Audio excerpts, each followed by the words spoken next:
मेरी उम्र 25 साल है। मैं एक गरीब परिवार से थी। मेरी माँ लोगों के घरों में साफ सफाई का काम करती थी और पिताजी टेम्पो चलाते थे। मेरी एक छोटी बहन थी जो कि कक्षा 5 में पढ़ती थी। हमारा परिवार भले गरीब था, लेकिन हम एक दूसरे के साथ बहुत खुश रहते थे। और क्योंकि मैं बहुत हसीन और खूबसूरत थी, इसलिए हमारे रिश्तेदारों ने मुझे बचपन में ही अपने बेटे के लिए टोक दिया था। लेकिन मेरे पिताजी चाहते थे कि मेरी शादी एक अमीर घर में हो जाए, मैं रानी बनाकर रहूं। और एक दिन पड़ोसन आंटी मेरे लिए एक बहुत अच्छे खानदान का रिश्ता लेकर आई। लेकिन जब मेरे पिताजी ने लड़के के परिवार की छानबीन करी तो यह पता नहीं चल पाया कि इन लोगों का कारोबार क्या है। फिर एक दिन वह लोग मुझे देखने के लिए हमारे घर पर आए और मेरी सास ने अपने बेटे के लिए मुझे पसंद कर लिया और शगुन के तौर पर मुझे सोने की अंगूठी पहनकर मेरे हाथ में 20000 रख दिए। मेरे माँ और पिताजी इस रिश्ते से सभी लोग बहुत खुश थे और मुझे तो यही समझ में नहीं आ रहा था कि वह लोग इतने अमीर होने के बावजूद हम जैसे गरीबों के साथ अपना रिश्ता क्यों जोड़ना चाहते थे। खैर, अगले 3 महीने में ही मेरी शादी बड़े धूमधाम से हुई। ऐसी शादी का हर लड़की का सपना होता है और मैं विदा होकर अपने ससुराल आ गई। मेरी शादी की पहली रात थी और मैं बहुत घबराई हुई थी। फिर मेरी सास मेरे कमरे में आई और मुझे समझने लगी। उनकी बातों से तो लग रहा था कि वह एक बहुत अच्छी औरत है। और फिर मैं सोचने लगी कि मैं अपने ससुराल के बारे में गलत सोच रही थी। शायद इन लोगों को पैसों का कोई लालच नहीं, सिर्फ अच्छी बहू ही चाहिए थी। मेरी सास दूध का गिलास कमरे में रख कर चली गई। थोड़ी देर में मेरे पति विक्रम कमरे में आए और आकर मेरे पास बैठ गए। मेरा घूंघट उठाया और मेरा चेहरा देखकर मेरी तारीफ करने लगे और विक्रम ने मुझे वह सब कुछ दिया जो हर पत्नी चाहती है। हमारी शादी को अभी 17 दिन ही गुजरे थे कि मुझे पता चला कि विक्रम बाहर किसी मुल्क में एस्टर काम करते हैं और उन्होंने शादी के लिए छुट्टियां ली थी, लेकिन अब उन्हें वापस जाना होगा। यह सुनकर तो मेरा दिमाग घूमने लगा और जैसे तैसे मैंने अपने आप को संभाल मैं अपने पति के साथ जाने की जिद करने लगी तो उन्होंने मुझे ले जाने से मना कर दिया और कहा कि अभी वह अकेले जा रहे हैं, लेकिन कुछ टाइम के बाद मुझे अपने पास बुला लेंगे। विक्रम की यह बात सुनकर मेरी जान में जान आई। अगली सुबह मेरे पति विदेश चले गए और अब घर में मैं और मेरी सास ही थे। मेरी सास बहुत साधारण सी औरत थी, हमेशा पूजा पाठ में लगी रहती। मैं हमेशा यही सोचती कि मुझे बहुत अच्छी सास मिली है। धीरे धीरे वक्त गुजरता गया और विक्रम को गए हुए 4 साल हो गए। मेरे पति विक्रम बीच बीच में आते जाते रहते थे, लेकिन अभी तक मेरे पास कोई बच्चा नहीं था। मेरा कमरा मेरी सास के कमरे से थोड़ी ही दूरी पर था। एक रात जब मैं अपने कमरे में सो रही थी, मेरी सास के कमरे से रोने की आवाज आती। मुझे तो अपने दिमाग की हालत पर शक होने लगा था कि मैं ही तो पागल नहीं होती जा रही हूँ। आधी रात को मुझे सास के कमरे से लड़कियों की चीखने की आवाज आती थी। ऐसा लगता जैसे उनके साथ जाती हो रही हो, कोई उनके साथ गलत काम कर रहा हो। लेकिन जब मैं वहां जाकर दिखती तो वह लड़कियां सुकून से सो रही होती। एक दिन चीखों की आवाज इस कदर तेज थी कि मेरे रोंगटे खड़े हो गए। मैंने जब कंबल हटाया तो बिस्तर पर खून लगा था। तभी खून की कुछ बूंदें मेरे हाथ पर काटते हुए गिरी। जब छत की तरफ मैंने देखा तो मेरी रूह फना होने लगी। छत पर तो वह लड़कियां। मैं खाना बनने की तैयारी में व्यस्त थी। जब सास 3 लड़कियों के साथ घर के अंदर घुसी तो मुझे देखकर मुझे कहने लगी कि दीपा, यह लड़कियां आज हमारे साथ ही खाना खाएंगी, तुम इसके लिए आज अच्छा सा खाना बना लो। सास की यह बात सुनकर मैंने सर हिलाया और पूछने लगी कि आखिर यह लड़कियां हैं कौन। आज से पहले तो मैंने इन्हें कभी नहीं देखा था। वह मासूम लड़कियां 10 से 12 साल के बीच की उम्र की थी। उन लड़कियों को सीने से लगाकर प्यार करते हुए बोली कि यह अनाथ लड़कियों हैं, बेचारी भूखी है, इसलिए मैं इन्हें अपने साथ घर ले आई, तो तुम उनके लिए आज अच्छा सा खाना बनाओ आज पेट भरकर खाना खाएंगी, पता नहीं बेचारी कब से भूखी है। सास की बात सुनकर मेरे दिल में उनके लिए और इज्जत बढ़ गई। वह एक अच्छी औरत थी और हर किसी के साथ भलाई करती थी। मैं किचन में चली गई और जल्दी से उन लड़कियों के लिए खाना बनाना शुरू कर दिया। खाने से कुछ देर पहले सब कुछ निपटा कर हम बैठ गए। वह लड़कियां ना जाने कितने दिनों से भूखी थी। वह इतना तेज तेज खाना खा रही थी कि निवाला उनके मुंह से बाहर गिर रहे थे। मैंने उन्हें अपने करीब बिठा दिया और चेहरा साफ करते हुए खुद अपने हाथों से खाना खिलाने लगी। बिना माँ बाप के बच्चे कितने तकलीफ से पालते हैं। पता नहीं कब से भूखी थी। देखने में बहुत मासूम और डरी सहने से लग रही थी। खाने से निपट कर मैंने सास से कहा कि इन लड़कियों का घर कहाँ है, क्या इनको लेने के लिए कोई आएगा। मेरे सवालों पर सास सोच में पड़ गई और फिर दुखी होकर बोली, क्या हो गया है बहू, बेचारी अनाथ लड़कियां हैं। अगर 2 घड़ी हमारे घर में रुक जाएंगे तो क्या फर्क पड़ जाएगा, क्या पता उनकी दुआएं लग जाए और तुम हारी सूनी गोद भी जल्दी ही भर जाए। मैं सास की बात सुनकर, ठंडी आ भरी सास के शब्द सुनकर मैं दुखी होकर रह गई थी। मगर उनकी आखिरी शब्द ने मुझे एक बार फिर से मेरी कमी का एहसास दिला चुका था। मेरी शादी को 4 साल बीत चुके थे, मगर अभी तक भगवान ने मुझे औलाद का सुख नहीं दिया था।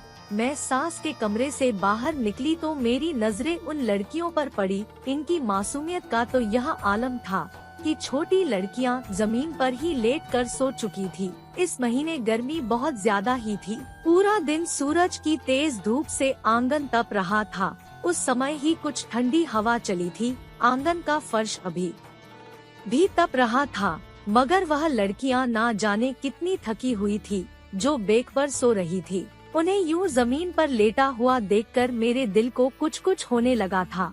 मैं फौरन उनके करीब गई और उन्हें जगाकर अपने कमरे में सुलाने के लिए ले जाने लगी। तभी सास ने मुझसे कहा कि इन लड़कियों को मेरे कमरे में सुला दो, सुकून से सोई रहेगी। सास के कहने पर मैं उन बच्चियों को सास के कमरे में सुला दिया और खुद किचन में चली गई। मैं काम निपटाकर मैं अपने कमरे में आकर लेट गई थी। मेरे पति बाहर दूसरे मुल्क में रहते थे। अचानक मुझे ऐसा लगा जैसे कोई रो रहा है। मैंने तुरंत अपनी आंखें खोल दी। रोने की आवाज तभी बंद हो गई थी। मुझे लगा शायद मेरा वहम है, लेकिन दोबारा से रोने की आवाज आने लगी। इस बार आवाज लगातार ही आ रही थी और बढ़ती ही चली जा रही थी। मैं तुरंत उठकर बैठ गई। हमारे घर में तो कोई बच्चा मौजूद ही नहीं था और मेरे और मेरी सास के अलावा यहाँ कोई भी नहीं रहता था। मेरा पति पिछले 6 महीने से विदेश गया हुआ था। एक पल के लिए मुझे खौफ आने लगा। वह रोने की आवाज लगातार ही बढ़ती चली जा रही थी। अगले ही पल मेरे दिमाग में हलचल सी मच गई थी। कहीं वह अनाथ लड़कियां तो नहीं, यह सवाल आया था कि मैं फौरन अपने बिस्तर से उठकर खड़ी हो गई। ऐसा क्या क्या हो गया उन लड़कियों को जो इतना सिसक सिसक कर रो रही थी। सास भी तो उनके करीब थी, फिर वह उन्हें चुप क्यों नहीं करवा रही थी। मैं तुरंत सास के कमरे में गई। जब मैंने दरवाजा खोला तो सामने का जो मंजर खौफनाक था। कमरे में ना तो कोई शोर था, ना ही वह लड़कियां रो रही थी। वह तीनों तो सास के बिस्तर पर आराम से सो रही थी, जबकि सास पूजा पाठ कर रही थी। सास मुझे देखकर कहने लगी, बहू ठीक तो इस समय तक जाग रही हो, यहाँ क्या कर रही हो। सास के सवाल का मेरे पास कोई जवाब नहीं था। मैंने इस बात को टालते हुए बोलने की बस लड़कियों को एक नजर देखने के लिए आई थी। इतना कहने के बाद मैं वापस अपने कमरे में चली गई। मुझे यह बात बहुत सता रही थी कि आखिर वह आवाज थी किसकी। इस पर मुझे बहुत ज्यादा डर महसूस हो रहा था। मुझे नींद भी नहीं आ रही थी। फिर मैंने सोचा सुबह उठकर अपनी सास से पूछेंगी। मैं समझ नहीं पा रही थी कि आखिर यह राज क्या है। सुबह का समय होने ही वाला था कि अचानक दरवाजा खटखटाना की आवाज आई। मैं दोबारा डर गई थी। आखिर इस समय कौन हो सकता था। जब मैं देखने जाने लगी तो सास ने मुझे रोक दिया और खुद दरवाजा खोलना जाने लगी। सामने फटे पुराने कपड़ों में एक फकीर था। फिर मेरी सास को देखकर वह फकीर हाथ जोड़कर रोने लगा और फिर बोला, आपका बहुत बहुत धन्यवाद, आपने मेरी लड़कियों को पेट भर कर खाना खिलाया। ऊपर वाला आपका बहुत बहुत भला करे। ऐसे ही हम गरीब और बेसहारा लोगों की मदद करते रहे।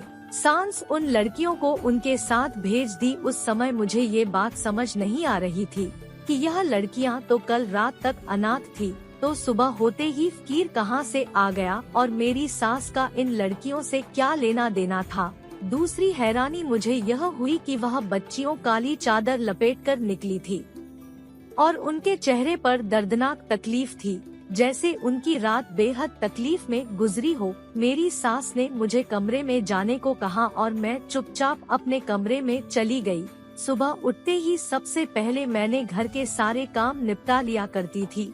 आज भी मैं साफ सफाई के लिए सास के कमरे में जाने लगी तो उन्होंने मुझे तुरंत मना कर दिया। उन्होंने कहा, आज सफाई मैं खुद ही कर लूंगी, तुम कुछ और काम कर लो। वह दिन भी बाकी के दोनों की तरह बहुत व्यस्त गुजरे। मुझे ना जाने ऐसा क्यों लग रहा था कि वह लड़कियां रोई थी, लेकिन मैं अपनी सास पर भी तो शक नहीं कर सकती थी, क्योंकि वह एक बहुत अच्छी औरत थी और मैं भी एक गरीब घर की बेटी थी, जिसे मेरी सास ने देखते ही पसंद कर लिया था और यह कहा था कि मैं इस बच्ची को सहारा दूंगी। बाजार से खुद ही सामान लेकर आया करती थी। आज जब वह घर लौटी तो उनके साथ 3-4 लड़कियां थी। एक की नाक से खून बह रहा था।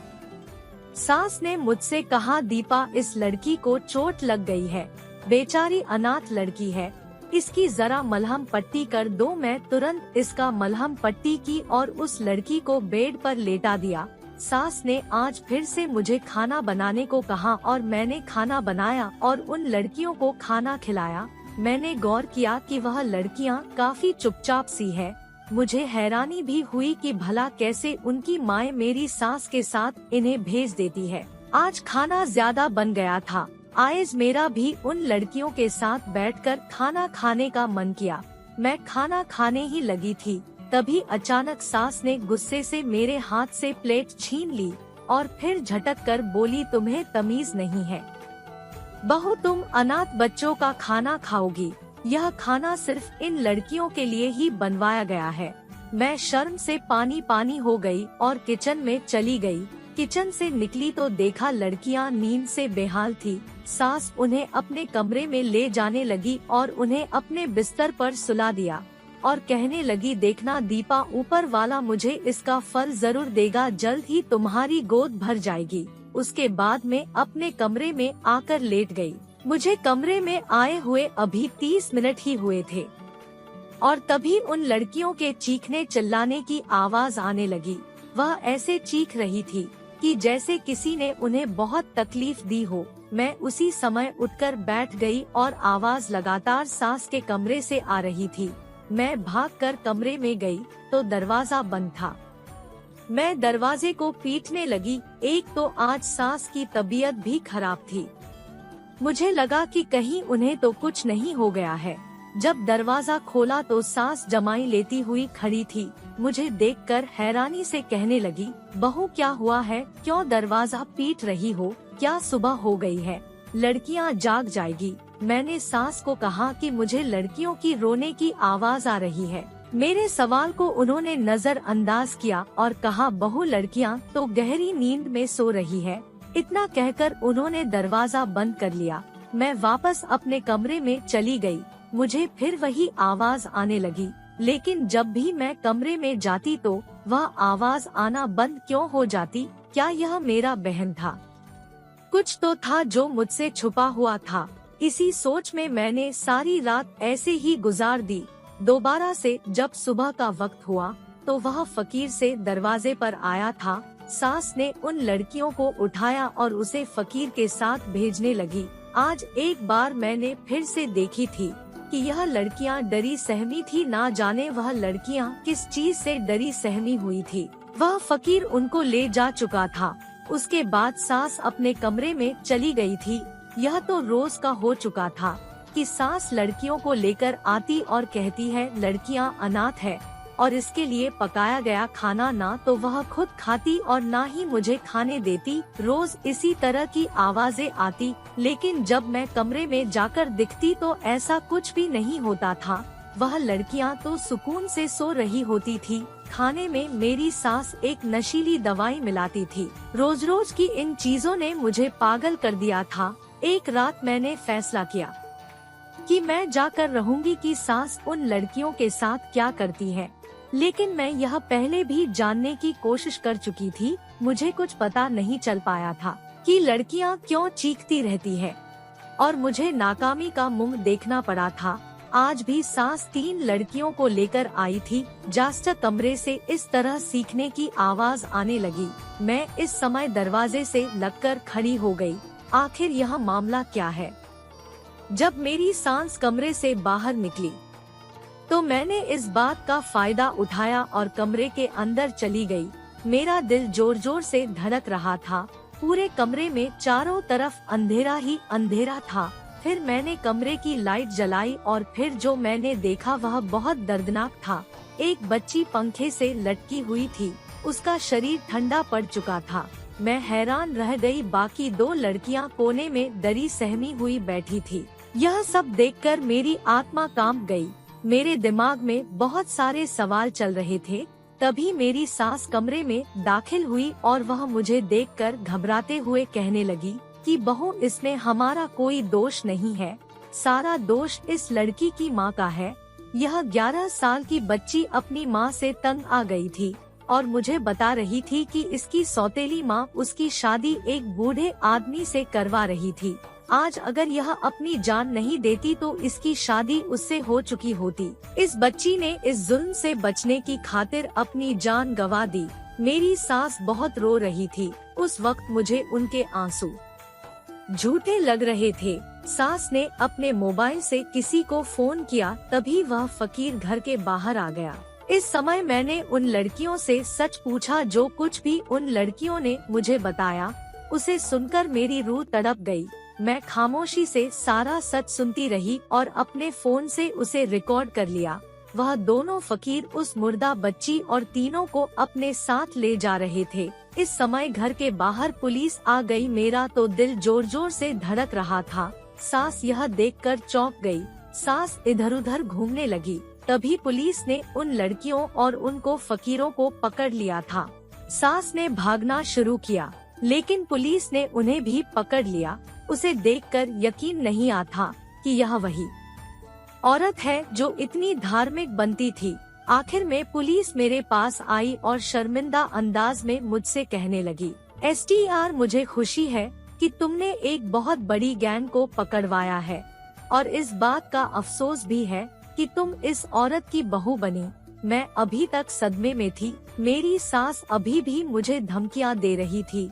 मुझे यकीन ही नहीं हो रहा था कि मेरी सास का ताल्लुक एक ऐसी गैंग से था जो लड़कियों को अगवा करके उनके हाथ पैर तोड़कर उनसे भीख मंगवाते थे।